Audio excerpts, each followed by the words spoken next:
why am I telling you to ignore the result of centuries of someone else's trial and error? I'll tell you exactly why.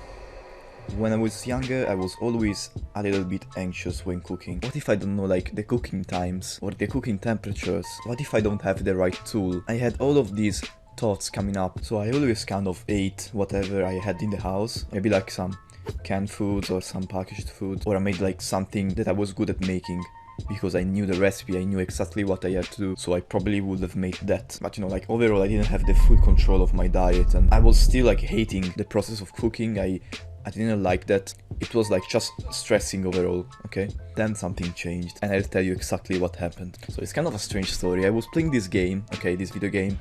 It is called Winter Story. It's kind of a similar graphic to Minecraft, but it's very, very different in the mechanics of the game. So why am I talking to you about a video game? Well, when I was playing that with my friends, there was a mod, like a plugin, that basically added more ways to basically cook, okay? It was like a food expansion, okay? And there was this feature that basically allowed you to make many meals, okay? Which had 6 slots. And there was this recipe in particular that involved placing chopped vegetables in the first 2 slots, and then you basically could add anything you wanted in the remaining 4 slots. And since like this meal was very good, like it had 6 slots, so in like one bowl you could get a lot of food, I often did that. So I will go and make maybe the first 2 slots I will put the vegetables, and then like you could basically put anything from like meat to cheeses to berries to fruits to grains, like anything you wanted, okay? And you know, in that game I really enjoyed cooking. It was like it gave me a lot of satisfaction. So what if I could pass the knowledge from that game to real life? And this is exactly what I did. So this may sound stupid, you may not believe it, but that feature is what kickstarted my journey of cooking. It all started when I was at home. I had to cook something and I didn't know what to eat. So I basically took canned beans and started doing basically the same thing I was doing in the video game. So take the beans and add whatever you want to it. And the more I did this, the more I found out it was a really good strategy. So long story short, I stopped giving a fuck about the recipes. So I started cooking in a more careless way, like really random meals. And the thing is that I was actually getting pretty good results. And it was there that I started my mission on discovering what we actually like about food. And that is what gave me the most progress yet in fitness and nutrition. Believe it or not, when you are in control of what you eat and you can make a good meal with real food, you will crush your fitness goals. So hear me out, I have this analogy for you. So cooking is the ability to use the software, and recipes are the presets. And if you know anything about software, you know that if you're good at using it, you don't need presets. So let me explain you why. So let's say there is a software that allows you to cook. Let's call it FoodOCAD. So the same way you export an image from Photoshop, you will export a meal from this program. Now let's say I want to have a good meal. I may ask a chef who is very good in this field and uses the software to perfection. He's like the equivalent of the skilled programmer or the skilled editor. But if you're not a chef and you are trying to cook, you may lack the skills. Therefore, you will turn to presets that are basically projects refined by someone who is good at using the software. Or in the case of cooking, they are projects refined by generations of grandmothers. So why am I telling you to ignore the result of centuries of someone else's trial and error?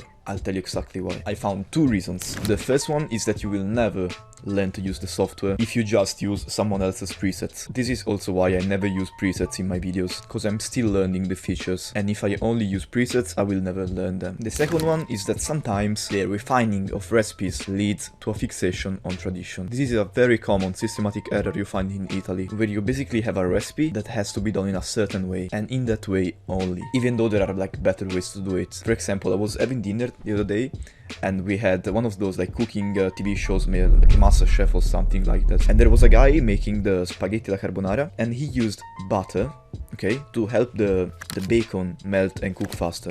Bro, everyone was getting crazy about it. Not only the chefs, even my mom. She was like, oh, you don't put butter in carbonara. Fede, this is something you would like, because I often put butter in my meals. So here is actually the interesting part. Even though adding something like onions would make the meal better, because you know it would add acidity and sweetness to the carbonara, which it doesn't have that too much. Some people will still say they don't like that, and there I realized that people actually like specific recipes for an emotional component and not for the actual taste of it. Look, I spent the past about 3 years researching the reason we like food, like why do we like junk food so much. I've explained this in many of my videos, and I've basically kind of cracked the code to make food very tasty. But still, There are things that I cannot get over. For example, you can make like beef stew however you want, but I will always prefer the version my mother makes. There is this very important emotional component. Even like spices like cinnamon, well, to be honest, cinnamon has a sweet taste to it, so it kind of makes sense in certain recipes, but I still think that most of the hype about cinnamon is related to an emotional component. You know, it reminds you of Christmas, of childhood. You just feel at home, like very cozy. And this stuff is not like mystical shit, it is like actual neuroscience. So yes, do not underestimate the emotional component, because it makes your food very enjoyable to eat. The problem is that not everyone has the same past.